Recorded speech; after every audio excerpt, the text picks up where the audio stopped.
মা, আমি স্কুলে যাচ্ছি। সাবধানে যাস বাবা। বাচ্চারা, কাল তোমাদের পরীক্ষা, মন দিয়ে পড়বে। বাড়ি যেয়ে আমার মন দিয়ে পড়তে হবে।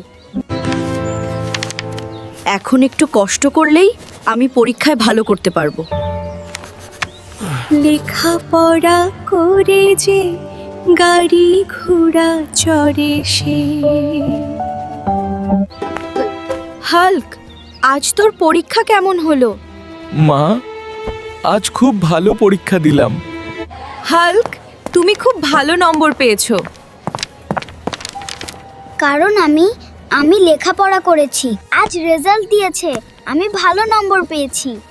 হাল্ক, তাহলে আজ আমি তোকে মজার খাবার রান্না আজ করে আমি দেব। বড় মুরগি খাবো। আচ্ছা, তোর জন্য বড় মুরগিই আনবো।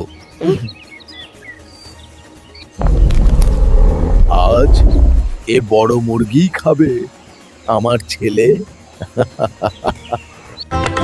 সেই স্বাদ।